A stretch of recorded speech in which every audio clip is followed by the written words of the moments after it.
nuclear scare scam with Galen Winsor. Here to introduce Mr. Winsor is Pastor Ben Williams. Pastor Williams. I'm pleased to have as our guest Mr. Galen Winsor from Richland, Washington. I first heard of Galen from a tape that somebody gave to me some months ago, and I found his story to be absolutely fascinating. His story is unique, to say the least. Galen has been in 77 different cities in the last 2 years lecturing on the subject of nuclear energy. The majority of his life, the last 35 years, he spent processing plutonium from nuclear reactor sites. He has worked in the Manhattan Project facilities in Hanford, Washington, Oak Ridge National Laboratories and Nuclear Plant in Oak Ridge, Tennessee, General Electric's Midwest Fuel Recovery Plant in Morris, Illinois, General Electric's Fuel Fabrication Facility in San Jose, California, and Wilmington, North Carolina. And he's worked in every major reactor decommissioning project around this nation up to this present time. His major work in these projects has been the analytical process inventory control, which means that he was responsible for measuring and controlling the nuclear fuel inventory for these projects. Galen Winsor has few peers in the world in this area of expertise. And those few peers admittedly know and agree with the things that you'll be hearing on this tape. However, except for 2 or 3 of these experts, they've all chosen to remain silent for reasons which they only know, leaving this man then the burden of leading this lonely battle of exposing what we call the nuclear scare scam. He's without question one of the world's foremost authorities in nuclear radiation measurement, and he's recognized by members of the Atomic Energy Commissions of all the major nations of the free world. Mr. Galen Winsor.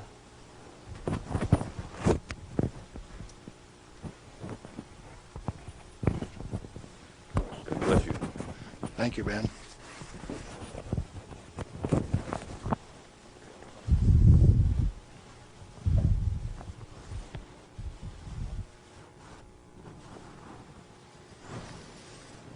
We've been considering today how best to approach this subject so that you would feel comfortable with where I am. And we thought it might be appropriate to start with how I got involved in this game. Now, in 1945, I was a Navy radioman out in the Pacific on a destroyer aimed for Japan. We had a one-way ticket. That's all you get, just one way. So, as we were becoming proficient at our business of fighting war, the Manhattan Project caught up with us and did a job. Now, the weapon that was dropped on Hiroshima, Japan in August 6, 1945 was a U-235, fully enriched U-235 weapon where the material was separated and purified in Oak Ridge, Tennessee. The one that was dropped August 9th on Nagasaki was a plutonium weapon made at Hanford. But to those of us out in the Pacific, it was quite interesting. It had a ticket on it that says, "You get to go home." I was impressed. Now, I was stuck out on Guam after the hostilities quit and was running a radio broadcast that communicated with 4,500 ships west of Pearl Harbor. Quite a few to listen to every dot and dash that I made. So I was used to having people listen to me. They couldn't see me, but they could sure hear me. I had all of the good messages that were to come to them. Fleet movements to Red Cross messages. They came along one day and says, "We'd like to have radiomen to go down to Eniwetok for the atomic bomb tests." Not me. No way. I want to go home. So they went through and they took every 3rd radioman to go to Eniwetok. I didn't go. They let me come home. But I wanted to go home. I had a driving need within me that says, hey, that big firecracker, I want to know how it works. I want to know everything about how it works. So, back to the ranch in Nevada where I grew up and stacked hay all summer, gained back the 40 pounds that I'd lost out there in the islands. Into Brigham Young University in the fall of '46 in chemistry classes. Dr. Joseph Nichols could make an old farm kid like me love chemistry. I hadn't had any chemistry in high school, but the way Joe Nichols taught it, I wanted to know. So chemistry it was. And some neat guys like Carl Eyring taught me physics. And along in '47, I ran across a cute blonde from Richland, Washington. Now, this girl had been telephone operator for General Leslie Groves and Dr. Enrico Fermi on the Manhattan Project. She got to put through the calls to Franklin Delano Roosevelt for these guys, so she talked personally to FDR. And she told me some of the stories like you've never heard. She says, oh, in those canyons, great things are done. This cowboy from Nevada couldn't even imagine what she was talking about. Well, in 1947, after we were married, I ran until she caught me. But I wasn't going to get married anyway. I wanted to get my education. I had to get on with this thing. And so we went to Richland, Washington for the first time in September 1947. I saw that those buildings she was talking about were there. 1,000 feet long, 11 stories high, 5 of them below ground. Tremendous things. And people all over. Camp Hanford in those days was a whole army camp just there to secure that place, to provide security. Thousands of soldiers. You move around out in the desert and up out of a foxhole and pop a soldier with a gun in his hand. There wasn't any horsing around. It was all business. Back to school. In 1950, I applied for a job up there before I had graduated, and they were in such bad need of chemists, I had a job before I had my degree. And so the last year of my chemistry, mostly English, I did on a bus riding 25 miles to work in the morning and 25 miles back at night. And I did advanced grammar and business writing and all of those things on that bus. But in September 1950, I got into this thing called plutonium processing when we did it barehanded, without instruments, without coveralls. We had some of the most peculiar acid burns in some of the shirts. And I found one of those the other day. It's got acid burns all up the front of it. Plutonium on it, too. Amazing. That was normal operation in those days. We ran those facilities, and we ran them so well that by 1965, we had separated enough plutonium when it only existed in the parent uranium matrix to a half of a single weight percent, 0.005 weight fraction of plutonium maximum in that fuel. And we processed enough tons of uranium to recover enough plutonium by 1965 to meet the weapons needs of this country 10 times over for the foreseeable future. Now we're talking about a massive amount of work. Hands-on, do it type thing. And there was a couple thousand of us, and we were just happy as could be, just working like mad, making those plants run 24 hours a day, 7 days a week, in a community that ran on shift work, ABCD shift. The whole community that way. A wartime community, people dedicated to doing a job, and we were doing it, and we did it well. No pretense. Oh, yes, there were. Out in the reactor began to sneak in people who wanted a radiation monitor behind every reactor operator. Why? We know how to make these things run. When we got a metal fuel element stuck and it fell down on the trampoline back of the reactor, we'd go in with our feet and kick it off into the pool, smoking, burning. If you didn't have an instrument, you didn't know it was too hot, so you just went in and kicked it. Finally, along came a rule maker that says, thou shalt not do that. You'll get burned. Oh, I didn't get burned when I did it last week. But you exceeded the limit. Well, where did this limit come from? Turns out that in 1934, the International Commission on Radiation Protection fabricated a limit for X-rays. It was no longer permissible to be burned by them, erythema, reddening of the skin. You now had to keep a limit called 0.2 of an R per day. How much is that? Well, you've got to have one of these Beckman instruments to read it, and you have to keep time of exposure. You know, there are 4 requirements on this thing: the size of the source, therefore the strength of the source, the distance from the source, the time of exposure, and the intervening shielding to keep from getting burned. Oh, fine. We've been doing this thing for years now, and we've never been burned. Why have we got these rules? And they says, yours is not to ask questions, yours is to do and die. Don't you ask questions. If you do, you might disappear. Those who broke the rules didn't appear the next day.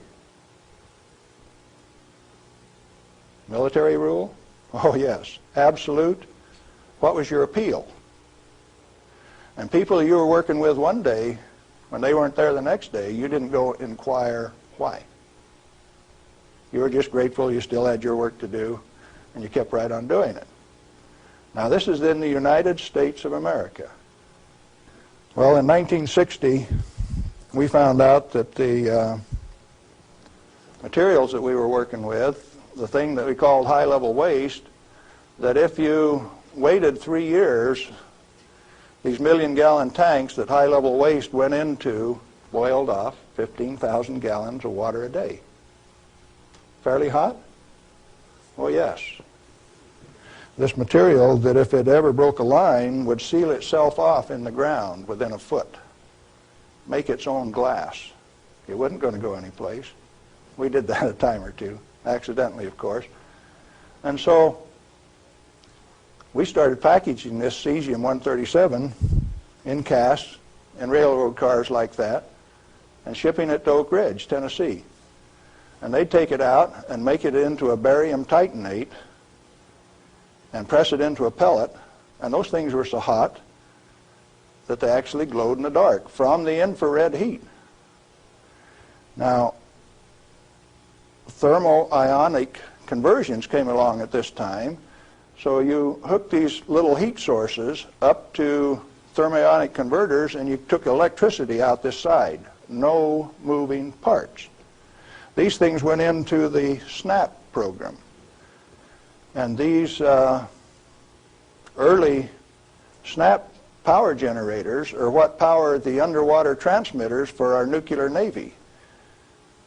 We've got a regular road map under the sea. All you got to do is have an instrument that knows how to find it, and then you've got eyes on a submarine. You didn't know that, did you? The power from it came from this material that they now call waste. We processed that stuff and packaged it outside at Hanford.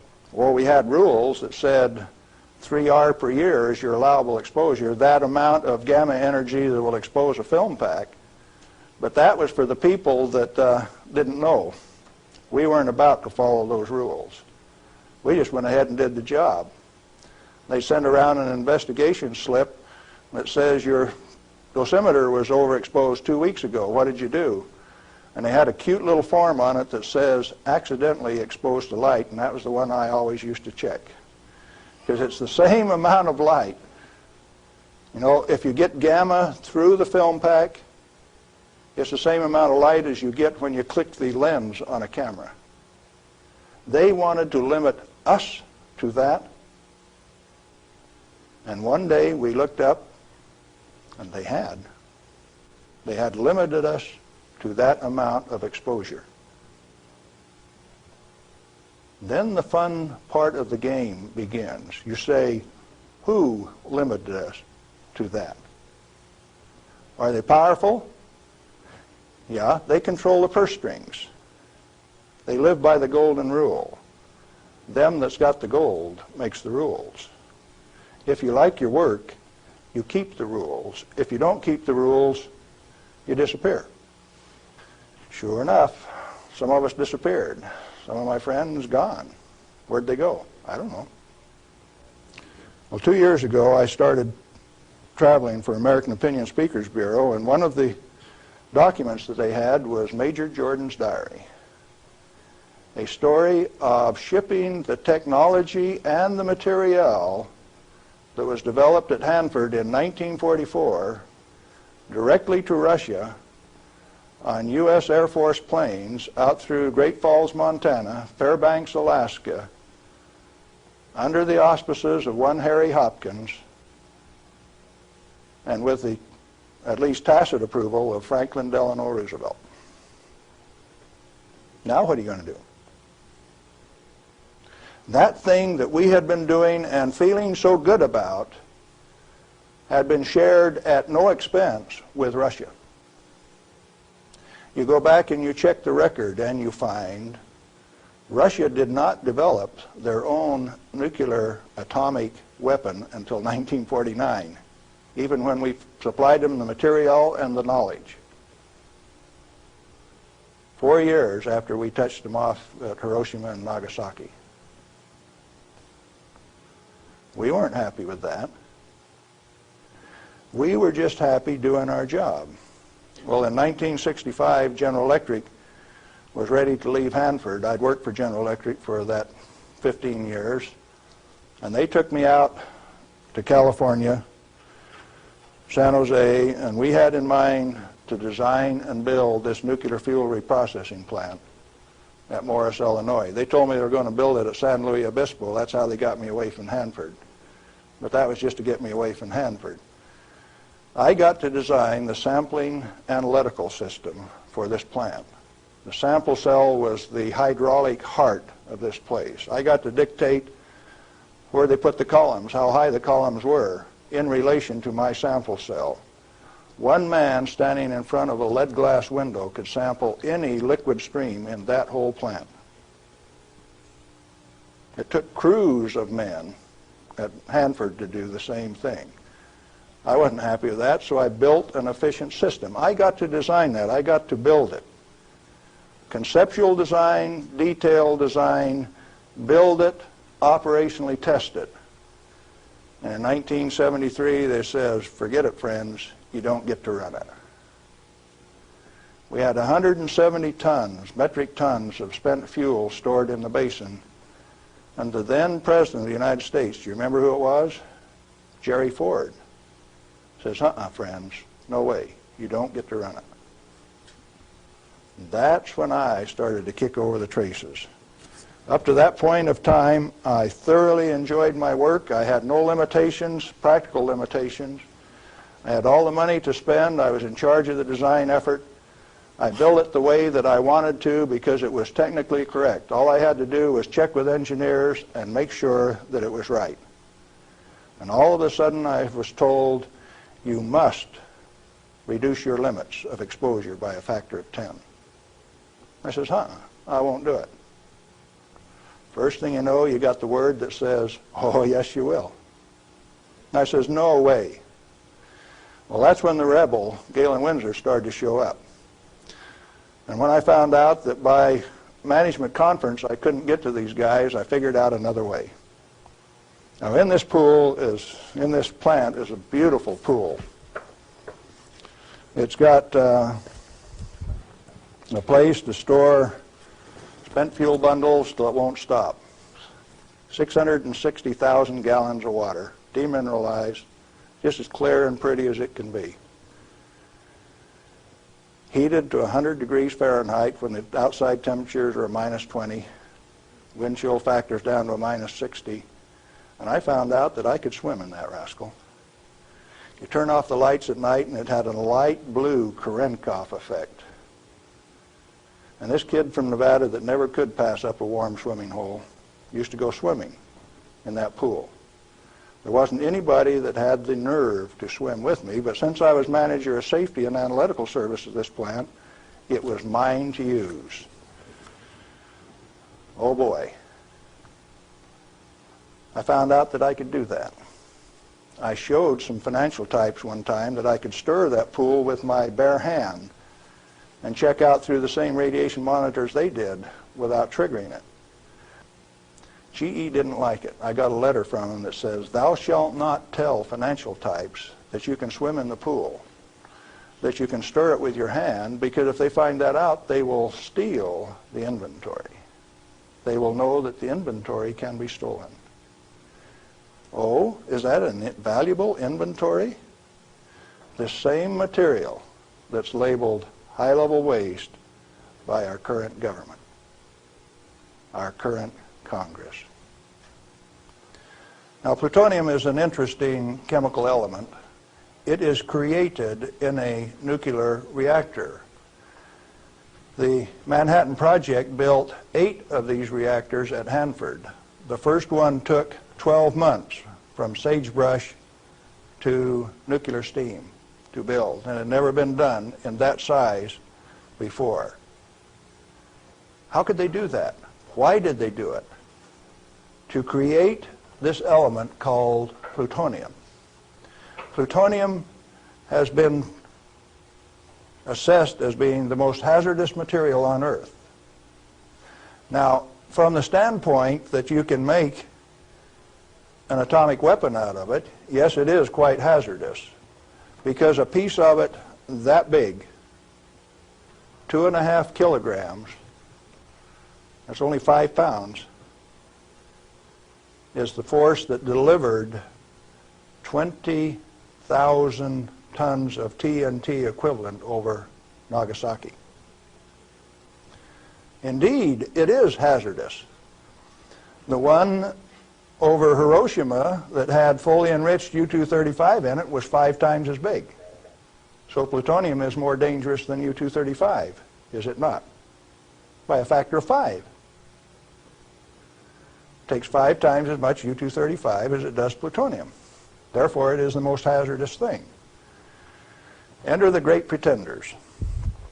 They said that 5 grams of plutonium, properly distributed over the face of the Earth, would kill everybody on Earth. Now, if you can only get one 20 kiloton weapon to go on 2,500 grams, how's 5 grams going to kill everybody on Earth? Early on, I had a fear that said, if there is this much fissile material, that can undergo a chain reaction, we called it in the beginning, then if you set a match to it, all the fissile material in the world is just going to keep right on going. Totally unfounded fear. It turns out that when you're in this business of recovering plutonium, like we recovered so much of it at Hanford, we found out that if you have it in a solution where it's less than 5% plutonium, it won't go critical any way that you kick it. And when you get it to 100% plutonium, you better be careful. Because if you put it in more than a 5-inch diameter cylinder, you're playing with fire. You can undergo what is known as an uncontrolled criticality, accidental criticality. The air turns blue. If the cylinder is sealed, it will explode from steam pressure. And that steam pressure builds up in a millisecond, which is about that long. No, you don't horse with it. And then you find out that those 8-foot thick shielding walls on those canyons were put there because they didn't know how much was a critical mass. They says, if we make a mistake, we don't want to die, so we will provide the shielding. And so the shielding thing started for no other reason than they didn't know what was a critical mass. Well, through the years, we got pretty good at telling what a critical mass was.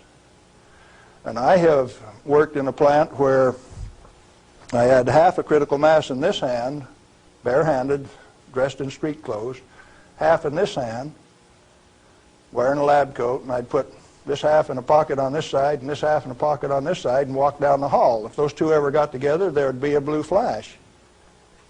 They never got together because I was in between them. And we do that every day.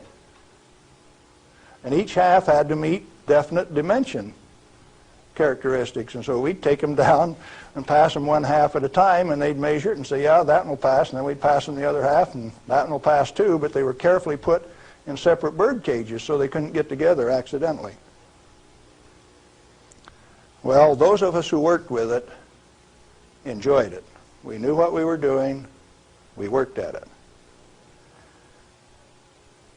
When the President of the United States decided not to operate that fuel reprocessing plant, I started scrambling to find out what was going on. Many things had been done in the name of health and safety. Don't get burned. You got to have a safety record. You have to be safer than anybody else. We were already safer than anybody in the whole world. Well, you can't afford to get burned with this. You've got to enforce the limits. You've got to keep it. And I says, hey, that's not what the ball game is at all. I'll bet you the ball game is something else. And in 1982, when the Congress passed the Nuclear Waste Policy Act of 1982, a guy by the name of Mo Udall, I don't know whether you people in Arizona have ever heard of him or not, authored that bill. It's called the High-Level Waste Disposal Act of 1982. The material he called waste is the reusable uranium fuel that I had been working on for 32 years. Needless to say, Mo Udall and I do not agree on whether that material is waste or not. The name of the game then is who owns the plutonium and how much is it worth? The government says bury it 3,000 feet deep in basalt, and we'll hold a contest among the states to see who gets to bury it. Oh? Why do you want to bury it? Did you ask the owners? Who is the owner of the plutonium? May I submit that it's most likely the nuclear power ratepayer. He is paid for the mining, the fabrication of the parent uranium, power generation, and is being charged in advance for its burial. If you're paying for it, to whom does it belong? How much is it worth? In inflated dollars, a ton of reusable uranium fuel contains useful metal isotopes worth upwards of $10 million a ton. Mo Udall says it's high-level waste. The value of reusable uranium fuel scheduled for permanent disposal probably exceeds the national debt. Naturally occurring plutonium quantities, and you know plutonium does occur naturally. Plutonium-244 is found at the residual activities of the several, 8 at least, Oklo phenomenon reactors across the world. First one found at Gabon, Africa. Naturally occurring plutonium quantities have been enhanced by transmutation of uranium. That's the reason we built reactors in the first place. Our ability to detect and measure emissions from these elements is useful in inventory control. When fissile elements, fissile isotopes, are present at less than 5 weight%, plutonium-239 equivalent, and the heavy metal oxide matrix is stored dry in air, it has no critical mass. Remember, we talked about shielding was because they didn't know what a critical mass was? If it is light water reactor fuel at less than 5% equivalent fissile content, you can handle it, you can do anything you want with it, you can stack it up, you can have a room full, you can have a handful. As long as you keep it dry, it will not sustain a chain reaction. What then is all this falderall about a little bit, 5 grams, will kill everybody in the world? They don't know what they're talking about. And when they say that, they're thumbing their nose at measurement experts like Galen Winsor. I am insulted when they say those things and get away with it, because it has no bearing on the truth. It cannot be mishandled. It will not expose any person to an unshielded nuclear reaction. In other words, no controls are necessary except to prevent the pilferage of the inventory. Have you got that one? Let it register. Do you need governmental rules and regulations and instructions? No way. Then why do we have all of those rules? Inventory control practices capitalized on the fear of undereducated masses who work in the industry. I didn't say anything about ordinary people now. I'm talking about the people who have worked in the industry and those who cast stones from without. The Ralph Naders, the Jane Fondas.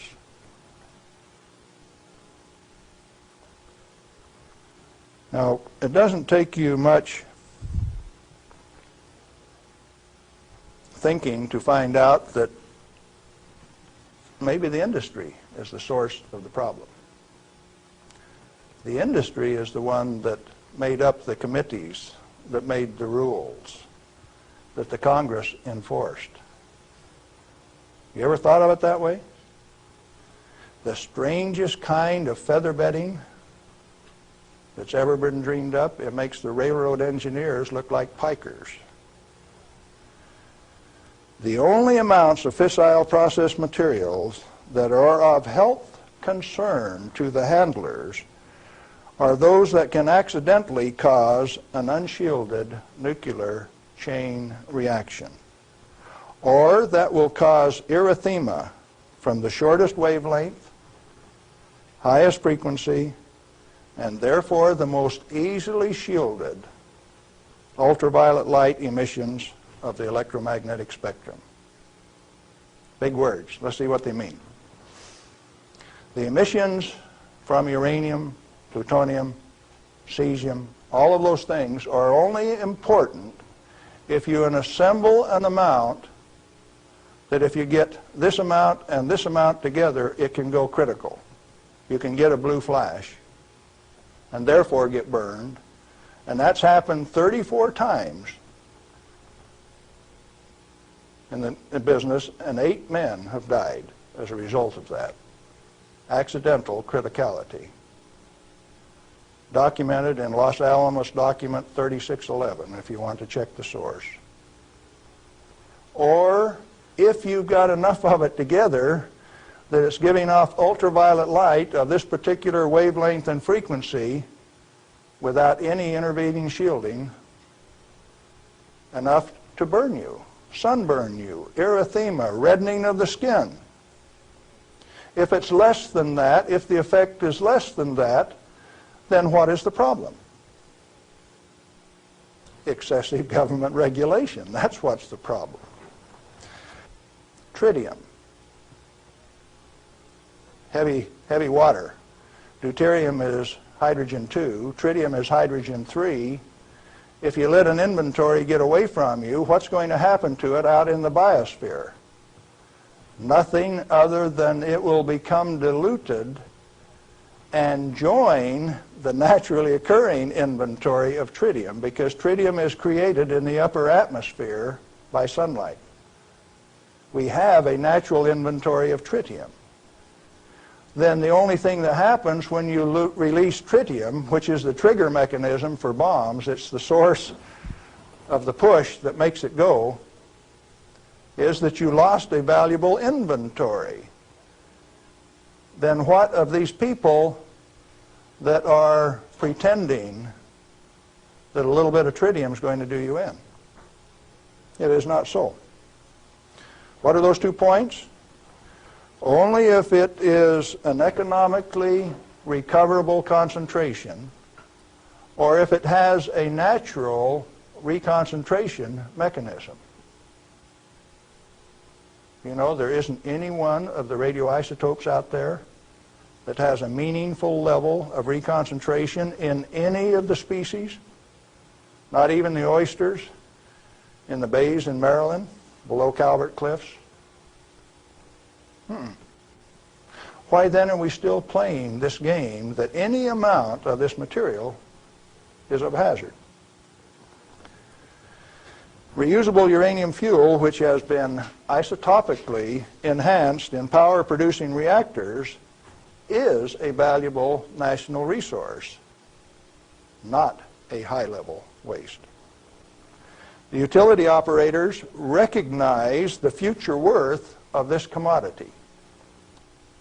Mo Udall, in that Nuclear Waste Policy Act of 1982, imposed a tribute of $1 per kilowatt hour, $1 per megawatt hour on all electricity produced in a nuclear plant, so that they can research and develop methods to throw it away.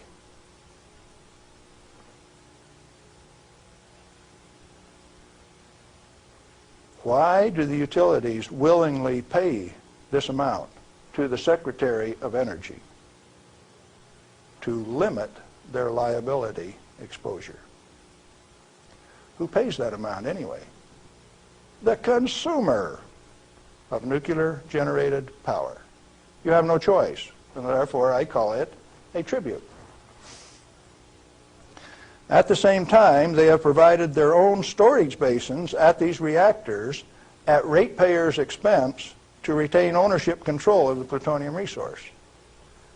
So you consumer, you ratepayer, you taxpayer, are paying for the storage of this fuel, and WNP2 at Hanford has storage that will take them through the turn of the century, and yet every day they are paying a tribute to the Secretary of Energy, with the concurrence of the United States Congress, and signed by the President of the United States in 1982, 83. Who was that? Ronald Reagan. They have provided those storage basins at ratepayer expense to retain ownership control of the plutonium resource. I started playing a game one day, 7 years ago. I says, okay, Portland General Electric, you've got the Trojan reactor, you've got a storage basin problem, I'm going to make you an offer. I made them an offer that says, I will take all of your spent fuel, FOB your basin, if you will give it to me. In other words, I will take it off your hands at no expense to you. I will ship it, I will store it, I will do everything that needs to be done to that fuel. And you know what they told me? Can I quote them? Go to hell, Galen Winsor. We value it more valuable than platinum or gold. We're going to play the plutonium futures ourselves. Now, where did I learn that the name of the game is who owns the plutonium and how much is it worth? The first plutonium I saw was in a glass tube. On the newsreel when I got back from the Pacific in 1946. And that they had in a glass test tube, they said, was worth $500,000. Certainly they had less than 5 grams of plutonium in that tube. That's pretty expensive stuff. And so for the show, they put a pot underneath it in case they dropped it. They said, we don't want to have to pick it up out of the rug.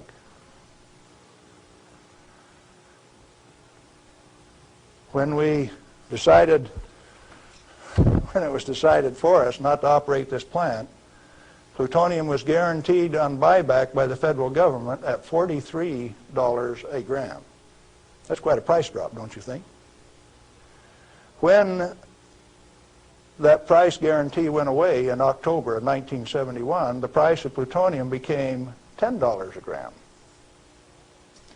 It steadily went down to where its present worth on the market is a minus $2 a gram per year. That's what it costs you to hold on to a plutonium inventory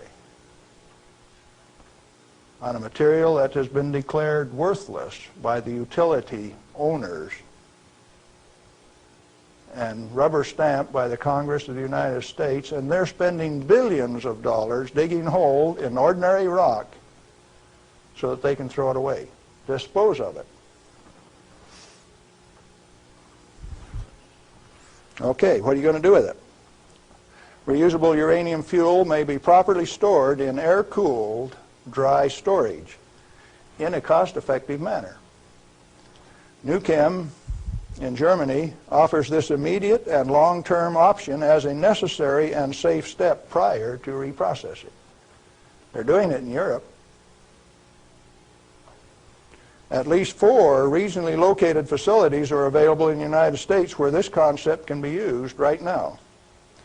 Barnwell Nuclear Fuel Plant in South Carolina, Midwest Fuel Recovery Plant in Morris, Illinois, this one, Nuclear Fuel Services in upstate New York, and Redox Processing Plant at Hanford, Washington. These fully shielded, already radioactively contaminated storage areas have secure, limited access. All have been operated under processing conditions of 10 CFR 50, and the MFRP has a 10 CFR 70 storage license, the only licensed storage facility away from a reactor in the United States. It singly, all by itself, is capable of storing all of the reusable uranium fuel that needs to be moved away from power reactors for the remainder of this century. We had that storage designed in 1975. Had the approval of the design. Why then are you spending money over here in New Mexico on the waste isolation project? Why are you spending money at Hanford at the basalt waste isolation project? Why are you spending money at Beatty, Nevada for storage when I can already store it in this building that's already built? I just named you 3 others that can do the job all by themselves too, and I know where there's 14 more buildings that can do it. What are we going to do? Redox and other excess facilities at Hanford are capable of dry storing all commercial REF until plutonium recycle, at least through 5% enrichment, is reestablished, or until the 22nd century, whichever comes first. RUF can be cost-effectively stored in existing facilities. Where does Mo Udall came off then, saying that you cannot use this plant for its intended purpose unless it is owned by the United States government. He has said that. The waste isolation projects are politically mandated wasting of national energy and construction resources. Plutonium proliferation by diversion of stored reusable uranium fuel is of minor importance compared to global availability of fully enriched uranium by laser isotopic separation. Let me explain that last thing that I said. Jimmy Carter said you can't ship plutonium to India, but in the same paragraph said you may ship them fully enriched uranium. Oh, Jimmy Carter, that peanut brain, what did he just say? He says that when the Israelis took out the reactor in Iraq, they had fully enriched uranium from France, and they says those rascals, those Iraqis, are going to take that fully enriched uranium, put it in that reactor, irradiate it to plutonium, and therefore have to recover the plutonium in a plant like this, and we stopped them, when the fully enriched uranium makes a better weapon than the plutonium in the first place. Now, when the President of the United States says things like that, and when the press gives it credibility, I get insulted. And right after I get insulted, I get angry. And I've been angry for quite a while now. And finally, one day, I said, my own personal security is not important. I think I'll go tell this tale. All I want is to tell my story. The commodity that I communicate is called truth. And so then I ask you a question, a very brief, pointed question. Who owns the plutonium, and how much is it worth?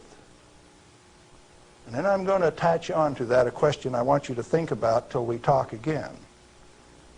If you haven't been burned by this particular source of radiation, what is your problem? You obviously have one. Otherwise, you would join with me in telling the truth about this particular commodity. And so yes, I'm recruiting helpers. What happened to the guys who taught me the business? Thousands of them.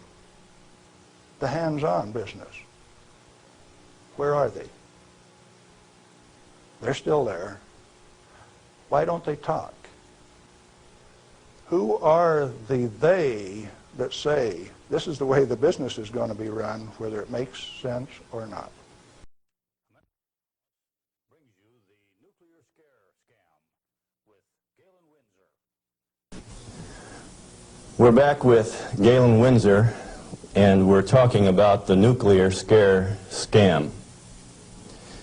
Galen, it seems to me that from what I've heard you say that the scaring of the people is better than a lock and key to keep this stuff out of the hands of those who might be interested in investigating and keeping this valuable material hidden for just an elite few. This is probably the way that it works best. And so then the secret was to keep from letting other people know that it could be handled, because first of all, we weren't accepted by the community, and the materials that we were working with, they feared, but there were certain few people that realized its real worth, its potential to be used in ways other than to support our national defense.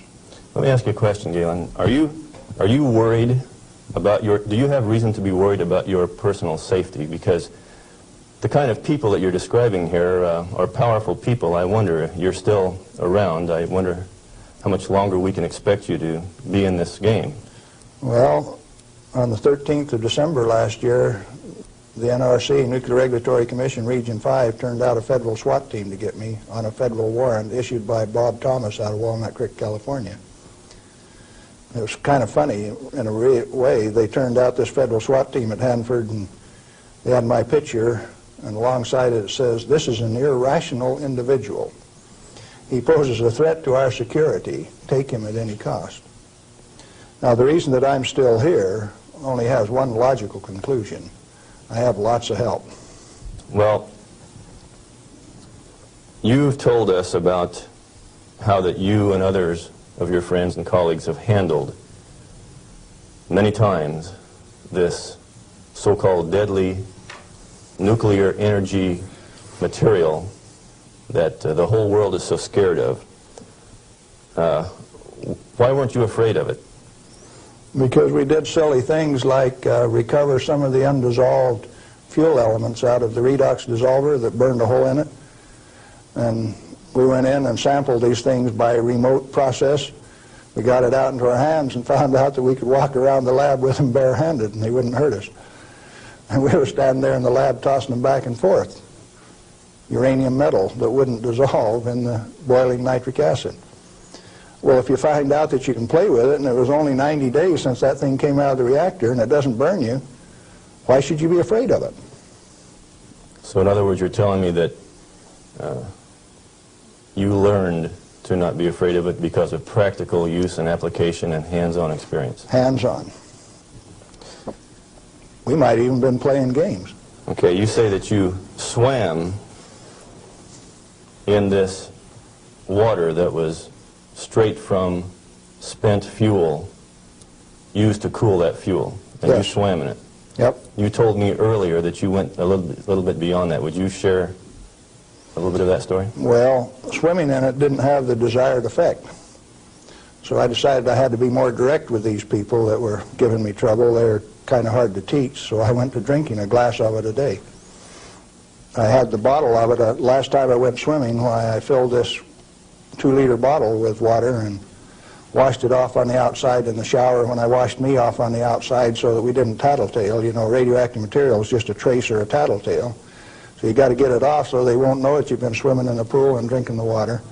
So I took this bottle in and set it on my desk. And who would suspect that the manager of safety and analytical service had a bottle of spent fuel pool water sitting on his desk and he drank a glass of it every day? And this was unheard of. Nobody ever did that crazy stunt before. How has that affected you, Galen? Well, as near as I can tell, it made me about 6'4" in my cowboy boots, 210 pounds, and really quite a nice fellow. All right. What then happened as a result of your doing this strange experiment on your desk with this water? What was the result? Can corporations have a heart attack? I think General Electric had one, because after they ran me through a whole body gamma scan in December of 1974, by the time I got out, because I had a plutonium lung burden and it took 45 minutes to an hour to count that, everybody on site knew that the manager of safety had been swimming and drinking in the swimming pool, the spent fuel storage pool. Had cesium-137 at a ferociously high level. It even exceeded the NRC's limit. And I'd been drinking it. They knew the fat was in the fire. Now, where do we go from here? Well, first of all, I got a poison pen letter from the people in San Jose. He says, "Thou shalt not do those things. They'll find out that the inventory can be stolen." Well, that didn't sit very well with this cowboy, because nobody tells me what to do, particularly when what I do is right and hasn't harmed me. Who are they to tell me what I want to do? It just didn't sit very well. I was going to do something about that. What was your motive in this? Correct information. As an expert in the measuring system, why, it was very obvious that I knew the parameters of inventory control, the disintegration rate of each of these isotopes, how to measure them. That's how we regulated our inventory. And to have these rascals come along and start playing games with the information that I was very expert in, that I had designed the analytical system for this plant around, disturbed me a little bit. No, it made me fighting mad, and I got angry. And I have to admit, in retrospect, that for the next 5, 6 years, I was more than angry. I was hard to live with. Just ask my wife. Well, in your estimation, then, how dangerous is a nuclear reactor plant? A nuclear reactor plant is just a way to boil water that's the cleanest, neatest, most economical way to boil water that you've ever seen. And so, in my estimation, nuclear reactors ought to be insured under the same insurance policy as any other steam boiler plant, power generating plant. And to have special consideration under the Price-Anderson Act means that the insurance industry has already paid off the Congress so that they can have a rip-off. Charging ever in higher and higher insurance premiums, total coverage much, much greater for a non-existent risk. What a racket. Can a nuclear plant explode? Only like any other steam plant. Like Laughlin, Nevada had a steam explosion. It's a coal-fired plant, but 6 men were killed there last year. That could happen at a nuclear plant, but as far as an atomic explosion, good heavens, no. No way. What kind of accidents can actually happen at a nuclear reactor generator plant? You could lose your moderator, and the reactor would shut down, the control rods would stick in, and you wouldn't be able to start it up. You might do several things that would invalidate some of the safety controls. For instance, an emergency core cooling system. The only reason they put ECCS on a reactor is to destroy it. When you start these big babies up, because they're so big, you only warm them up 50 degrees an hour. And they say, we got an emergency, throw the emergency core cooling system on like they did at 3 Mile Island 2, and you're going to thermally shock that big machine and ruin it so it can never be used again.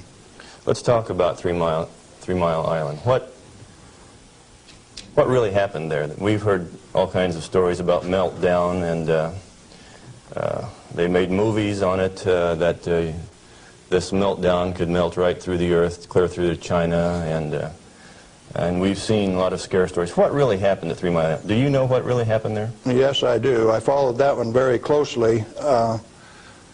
In fact, I know the guys personally who wrote the script for China Syndrome and also wrote the script for the 3 Mile Island fiasco. Dale Breidenbaugh, Dick Hubbard, and Greg Miner, who used to work with me at General Electric, are the MBH associates that wrote that China Syndrome script. And not only that, remember that was the time China Syndrome came out, Jane Fonda starring. 14 months ahead of the TMI-2 accident, it was predicted in writing in New York State that that accident would happen 1 year from the date that that 3 Mile Island 2 reactor started up. It started up in March 1978, and it went down March 28, 1979, right on the day, 1 year anniversary. In other words, with 14 months advance notice, the industry still went along with the sham. Nothing happened there except that the owner, the operator, and the regulators conspired to turn it off. What melted? The top of the fuel rods, the third time that the core got uncovered, due to internal pressure, blew the top off some of those rods. They've got Inconel springs in them to keep the pellets, fuel pellets, from vibrating when it's running. Those things are under compression, and when they reduced the outside pressure and the fuel rods were still hot, it blew the top off some of those fuel rods.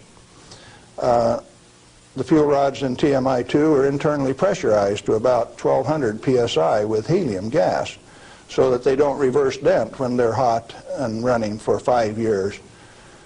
And when they drop the outside pressure, why, that internal pressure with those hot rods blew the side out of some of those rods at the top.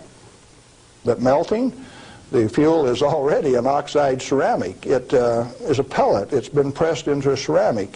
When you pick it up and feel it, it feels like metal. It's pressed so very, very tight, hard.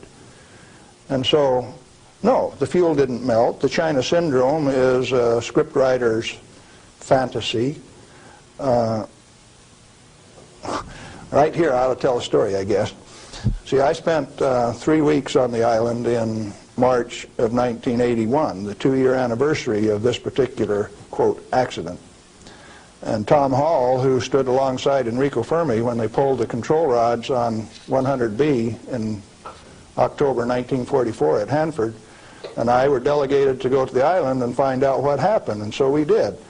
We went over all of the records and everything else, and there, as we could tell from performance records, 51 thermocouples, for instance, only one of which went over 1,000 degrees Fahrenheit. The center line temperature of those rods when they're running is 4,032 degrees Fahrenheit. And so They say things like over 50% of the core was greater than 4,000 degrees. Yes, it was. If it wasn't running at 100% power. So they take that kind of information and bugger it all up so that you don't understand what's going on. They give you a little bit of it.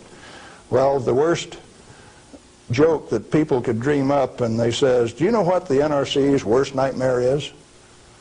No, I don't know what that is. Galen Winsor and Tom Hall in the TMI-2 control room for an hour by themselves. You know why people that know laugh? These crazy guys from Hanford would have started that baby up and showed that it would run. We'd have started it up, and they were afraid of us. So there was no accident at 3 Mile Island? No, they did it on purpose. Shut her down. Very interesting. Can nuclear radiation cause mutation in people and animals? If a cell gets too much radiation, it dies. And so if it is a sperm or an ovocyte, why, they die. They don't reproduce, and there are no mutations. I think the good Lord built that safety factor in. So you're saying that mutation in future generations is an unfounded fear? Yes, and the studies of the people at Hiroshima and Nagasaki have borne that out. Those people do not have that. Now, they showed the immediate effects of too much radiation. The women who were pregnant showed, the embryo showed the effects of very similar to rubella, measles. Some deformity, certainly, from that radiation insult.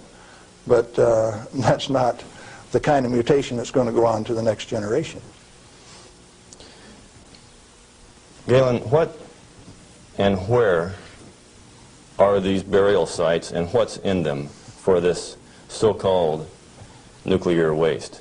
I've been hearing stories about stainless steel containers buried in concrete under the ocean, boiling for over 2,000 years. That sounds like a real story. Let me start out by saying there are no nuclear waste, only materials created in a reactor to be recovered and used beneficially. Now, high-level waste is radioactive and self-heating. And so fuel, reusable uranium fuel, fits that definition. But if you disregard its intrinsic worth, why then, yeah, it would fit the definition of high-level waste. But let's say there isn't any high-level waste, only material to be recovered and used beneficially. Then what's the low-level waste fiasco? That's an excuse for a federally mandated, non-inspectable disposal system so that organized crime can get rid of any evidence that they want, and it can never be dug up again. They're afraid to look in there. Not afraid. They don't want you to. They've got rules on the transport so that if you have an accident with a low-level radioactive waste shipment, why, you call out all of the state police and you make sure that nobody looks at it, that nobody gets exposed, that there's no spreading of the contaminated material. And it's also that you don't find out whose body's in that drum. The situation got so bad that the smell of human flesh was so great that they made it so that you could ship animal biological waste in refrigerated vans so that it wouldn't stink up before you got it buried. What is then in these low-level or high-level or whatever containers under the ocean? Nothing. But if you see, they were one time dropping barrels of radioactive waste off barges in the ocean. Do you know what was in them? Not high-level self-heating radioactive waste. Probably had a few bodies and a few guns and a few knives and a few evidences in them too. If you drop them in the ocean, they are truly disposed of. So you know there's an international trade in that right now? You can't do it in the United States, so they transship it across the ocean to South Africa and they can bury it offshore. So what is in those drums? Well, that's what you're telling me then, that I needn't worry about boiling drums under the ocean for 2,000 years. No, no way. Thank you. I'm glad to know that. Well, one more question, Galen. What do you feel like a good portion of these men in Congress know this already? I know they do. I went there 4 years ago and sat down with the Senate legal staff and told them my hour-and-a-half-long sad story, and Sam Bollinger, one of the lawyers, stood up and he says, "Galen, if I understand you right, why you want us to have President Reagan snap his finger and make this thing come up straight." And I says, "Hey, Sam, terrific, go ahead and do it." He didn't take that challenge. He says, "No, I'll tell you what, Galen, industry likes it the way that it is." I said, "Sam, you really know how to hurt a guy." And he says, "Well, if we change it, what are we going to do for an encore?" Yeah, they're fully aware that this thing goes on as far up as the President of the United States. It's the way that industry wants it. The industry is its own problem then. So the question is then, what is the industry? What is the real story here? Is this an industry of nuclear energy? The industry has been ripping it off for years and years. In 1975, we knew that large nuclear reactors were dead, that large is not the way to go. The way to go is small, mass-produced nuclear reactors sitting right in the middle of town, one every 10 blocks, producing power. We haven't built a reactor right yet. It's time that we do it. Why haven't we? Because of a federal energy cartel. These guys control the amount of electricity, the availability, and the price. And they say, you do not have a choice.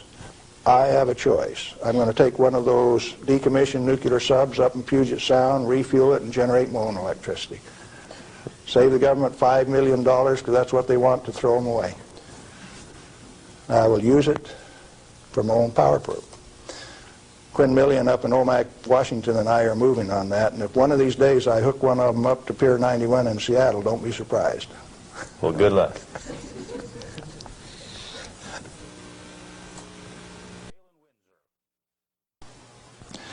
I'm Galen Winsor, and I thought I'd share a few hands-on practical things that have to do with this nuclear scare scam. Now, you've heard that gamma energy, the kind of energy that comes off a rock like this, is the most penetrating, most damaging of all radiation.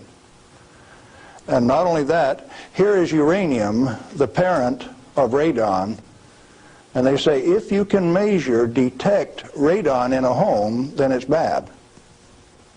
If you exceed the EPA's limit, it's reason to run you out of your home. Spend $13,000 like they did with Stanley Watrous' house in Pennsylvania the other day to get rid of the radon, to ventilate it out through. Ridiculous. Let's take them one at a time. This is a rock that I picked up in Natarita, Colorado. 16 weight % uranium. High-grade uranium. Hot. I read a thing the other day that says they had high-grade uranium, and lo and behold, it's too hot to transport, so they had to bury it on site. Oh, wonderful. Let's talk a little bit about radiation. If we can, yeah, are we picking up? If you put the probe right there, the meter goes off scale, and you can hear it, all right? Hot. Radiation, gamma radiation, is the most penetrating of all radiation. Oh, is it? All it's got between the rock and the probe is my hand. Doesn't count so pretty much, does it? What if I put the rock behind me?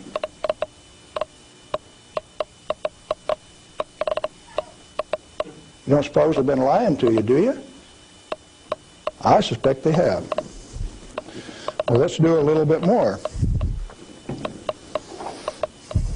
I got a black bottle. This stuff comes in white bottle. A bottle of no-dose. You can send children down to the drugstore to buy no-dose. All they need is money. In this are 660 white caffeine pellets. And this one is uranium oxide, U3O8. You can't buy it for love nor money.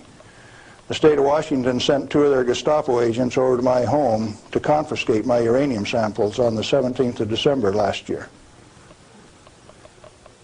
Got a challenge. I'd like to have somebody in the room volunteer to take all of this bottle or all of this bottle. The only thing that I'll tell you is that one of them won't hurt you and the other one will kill you. Do you want the white stuff or the black stuff? White stuff? You do. There's enough in there to kill 4 men your size.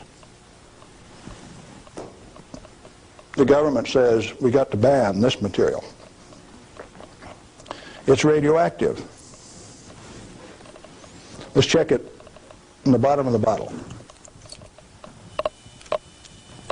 Not very radioactive. Let's take the cap off. Oh goodness, very radioactive. This instrument will only count gamma, energy. It's just energy. Light's coming from those lights, only you're getting lots of infrared from the lights as well as ultraviolet. Energy response, and it's very carefully damped to only discriminated so it only gets the energy that comes from this. I don't want it to respond to a light, just to this. Cost me $1,000 to get an instrument that will just respond to this and not to that. This is radioactive by any definition. Radioactive material giving off radiation that is read by an instrument like this. The daughter of this, radon, cannot be read on this instrument because it gives off alpha particles. An alpha particle is a dye-positive particle that comes from the nucleus. It has 2 protons and 2 neutrons, therefore an atomic weight of 4, and it's minus 2 electrons. And if you grab it with a high ionization potential counter, it'll count. But if it travels 2 inches in air or through a piece of paper, it picks up 2 electrons, 2 beta particles, if you will, and becomes helium gas, and it won't count on an ionization chamber. Did you know that this thing right here is giving off helium gas? Alpha comes from uranium. Okay, radioactive material. You pour it out in the hand, and that's radioactive contamination. Is it radioactive? Yeah, it is. Very radioactive. Now, decontamination is nothing but scooping it back up and putting it into the bottle. I just now decontaminated my hand. No, I didn't do such a good job. Not good at all. Is it still radioactive? Yeah, that's called residual radioactivity. Now, under the decontamination rules of the government, when you decontaminate somebody like this that's that contaminated, and this is certainly a reportable incident under current DOE regulations, when you decontaminate him, it has to go down a controlled drain so that you don't disperse radioactivity. Do I qualify as a controlled drain?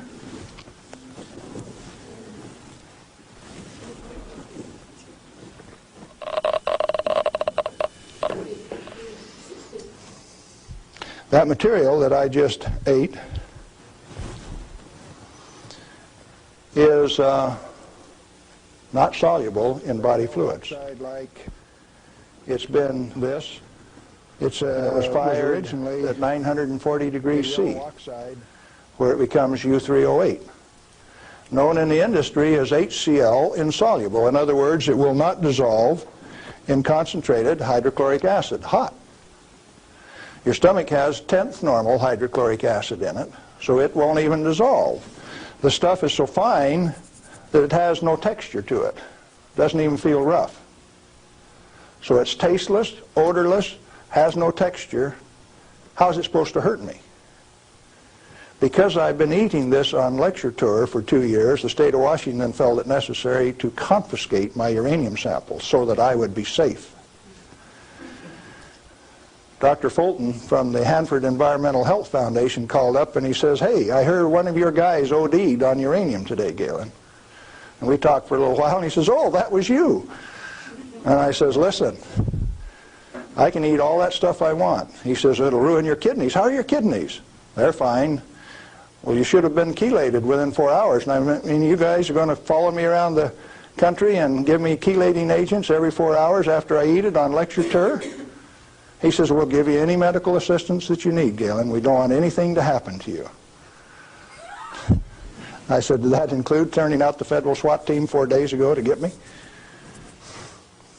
Where are these guys coming from? Well, here's a piece of metal. Density of 19, 19.0. If you know your chemistry and physics, you know that there are only two metals that have that density, plutonium and uranium. Radioactive, pyrophoric, density of 19. Outside of a laboratory, most of you can't tell me whether this is uranium, plutonium, or a mixture of the two. Now, I said that it's heavy, and it is. Let's see if it's radioactive. Yeah, it is. Pyrophoric, what does that mean? Pyro, fire. Black on the end. The spark that just came off there is pyro, fire, burn. If it's plutonium, I just contaminated this area of Arizona in excess of the EPA's limit for 1 square mile of surface.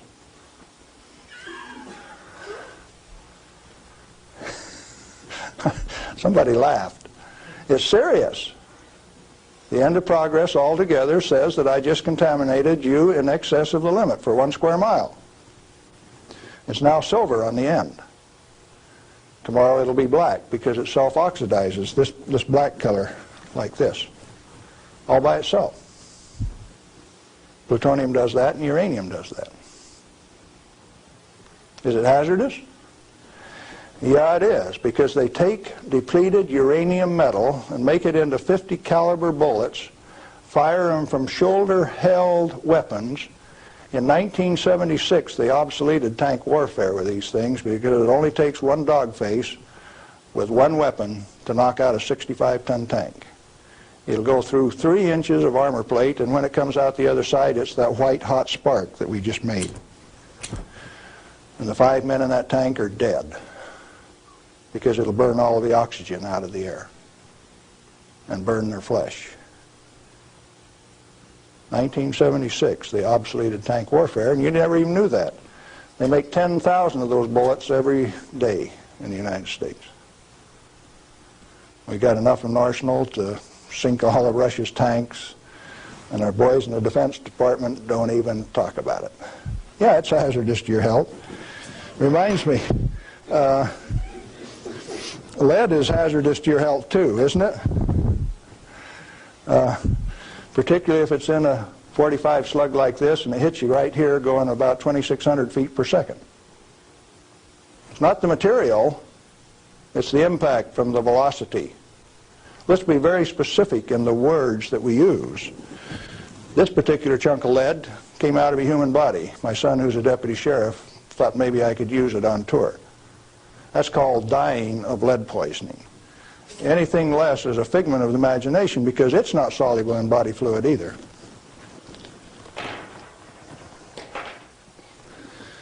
This is a pellet of cobalt-59. If you put it in a reactor into a neutron field, you can convert cobalt-59 to cobalt-60, which gives off a gamma. It becomes the source that doctors use to irradiate patients to 7,000 Röntgen for one patient. The total dose absorbed by radiation workers at 3 Mile Island in the last 6 years is something like 1,500 Röntgen. 5 times more given to a single individual in a doctor's facility. Now, do you know why I say that the federal regulations are absurd? And if you live by those federal regulations, maybe you're being absurd too? Now, a pellet of cobalt-60 this size got shipped by mistake to Mexico, got diluted into 5,000 tons of iron. Some of the reinforcing rod came up to Los Alamos, New Mexico, and they says, hey, that stuff's radioactive. Understand that this single pellet diluted roughly a factor of 1 billion was what they were reading on a detector like this at Los Alamos. And so they pulled back table legs that were in Spokane, Washington, made out of the same batch, because it was hot and radioactive and it would burn you. When the pellet itself could be held in your hand like that for a few minutes without it burning you. Now, Christ walked the earth 1 billion minutes ago. If I could stretch this pellet out into a wire and it went clear around the earth and right back here to Phoenix, 1 billionth of this amount is 1.7 inches of that wire so stretched out. Stagger your mind? It ought to. Now, let's try a little game. The EPA says that 5 picocuries per liter of air is the limit for 222 radon.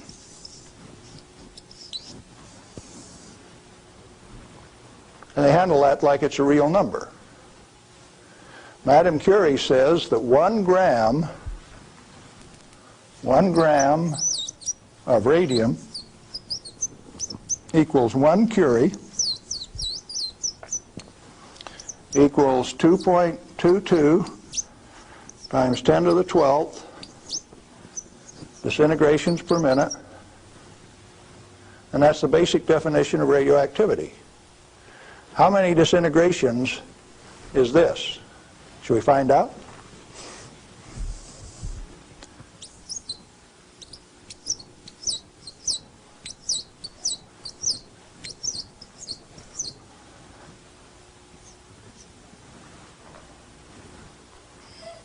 And the EPA, in its wisdom, says that 11 disintegrations per minute from 1 liter of air, you have exceeded the limit. You know what I did the other day? I've been having a little tough with some legal authorities up in my house. So I took one of these bottles of uranium like this, and I dissolved it in an Erlenmeyer flask with nitric acid. And I got a crack in the basement floor, and I squirted that whole bottle into that crack on the basement floor in acid solution so that it'll drive that counter off 3rd scale any place along a 10-foot section of that crack that I put. When they bring the radon measurement in there, can you know what the radon's going to do? It's going to go off scale in their measurement. It won't go that high. If Watrous' house with 17 times this limit in it was caused to spend $13,000 and give it national TV coverage, press coverage, think what Galen Winsor's house is like. I went to the trouble to notify my congressman about it, Mike Lawrence, the manager of the Department of Energy in the Pacific Northwest, my state representative, Ray Isaacson, and a few other astute people, including the banker and the lawyers and the appeal court. What are they going to do with that? I set them up on that last Thursday, and I come down to Phoenix, so I escaped the falderall. What I'm saying to you is that the federal regulations are absurd. The congressman that put them into place ought to be fired. They ought to be sent home. The regulators, what do you do with them? Quit paying them. The taxpayer, the electorate, elects those people to go out and do a job. Why do you continue to pay them when they're teaching you baloney? When they're putting in regulations that don't make any sense? Cut it out. Quit paying them, fire them, send them home. The term I grew up with says can them. Is it easy? Apparently not. You haven't got the job done. The majority of the Congress is irresponsible, amoral, atheistic, irresponsible. Let's see, how many more adjectives can I drum up? But that many. Let me tell you. We as the people sent a bunch of rascals out to the energy store with a signed blank check. And we say, hey fellows, if you run out of money, just go build us a good power plant. If you run out of money, come back and we'll give you another signed blank check and guarantee the payment out of the ratepayer's pocket. Tennessee Valley Authority has the most nuclear reactors of any outfit in the place. Not one of them has produced any power since last August. Browns Ferry 1, 2, and 3 in Mississippi hasn't produced any power since last March. And they don't plan on producing any power at Browns Ferry until mid-year in '86. At $1 million a day in lost power revenue per plant, and held off in the name of health and safety? Now tell me we didn't send rascals out to the energy marketplace with a signed blank check. They're still getting paid. Those reactors are all fully fueled, fully staffed, and just sitting there. Who's getting taken? The ratepayer. You're still paying more and more for your electricity all of the time. Now, Bonneville Power Administration says that 57% availability is okay for a nuclear reactor. Maine Yankee is often run at 103% availability, which means it's running over nameplate rating. Enough days out of the year that its average availability is 100%. Bonneville Power Administration of the Department of Energy says that 57% availability is okay. That means that you can let those things set down 43% of the year, and that's judged as an acceptable performance on the part of the government. There's an obvious answer. Get the government out of the energy regulating business. Turn those plants over to people who will run them efficiently 100% of the time.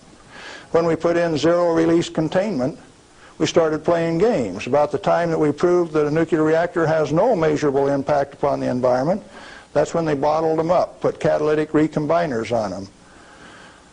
Some of the reactors in Texas were designed not to breathe for 8 years at great expense. Why?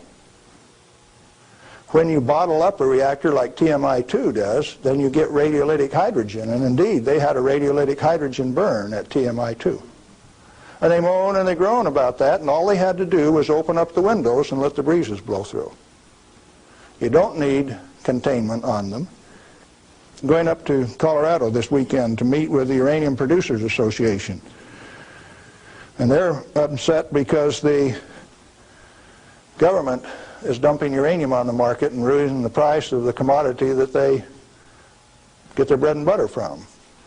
But what they're totally unaware of is that the Grand Junction Operation Office is going to issue a contract so that the new operator has a $25 million budget over the next 5 years, 80% of which will be spent for remedial action.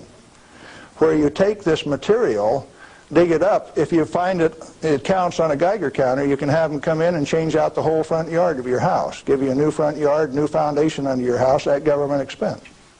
If you don't do it, they'll take you down to the courthouse, blacklist your property, so that you have to remove the radioactivity at your own expense before it can be sold. Now, do you know what I did when I took that uranium solution and poured it into the crack in my house? I set up the United States government, and that episode is about to be played. Did I do it on purpose? Yeah, I did, just like I used to dive into that swimming pool and drink that cesium-contaminated water. I found out that it doesn't hurt me. You need to find out that it doesn't hurt me, or you. In fact, the only reason for the existence of these big transcontinent distribution lines would be if they could compete with a small mass-produced reactor sitting in your backyard. Why don't they want you to? Because they are the federal energy cartel. They like to set the price, the total availability, and whether you can hook onto it, and if you don't pay your bill, cut you off. That's called power, domain, and control. And they like that. They do not want you to be energy independent. If you had one of these sitting in every 10-block area in Phoenix, you could tell the rest of the world to go get lost. Oh, there's another use for that heat. You could heat your homes in the wintertime, or you could cool them in the summertime with it. Heating, ventilation, air conditioning, they call it, HVAC. In countries where it freezes, you could run that hot water out and chase the frost away in the spring and in the fall. And they found out that plants grow faster in warm water anyway, so you'd irrigate with it all summer. So cooling towers are called wasting towers. They throw over 50% of the heat away. The other morning, coming out of Tri-Cities, WNP2 was putting its 700 megawatt electric up through the clouds, 870 they were running at. And the clouds were laying all over the ground, and there was a little ice cream cone right out there, and I said, there's WNP2. It snows 5 inches every night out at WNP2, and the rest of us don't get any. Where'd the water come from? That's cooling the heat from the condenser cooler. You should have a business right out there, an oil cracking plant, something taking that heat and using it, like they built at Midland, Michigan 10 years ago and they've never used. And so Dow Chemical is suing the utility because they never produced the steam for their chemical plant right alongside it. We got troubles in this country. I'm telling you what the problem is. They're doing something about it. Responsibility is yours.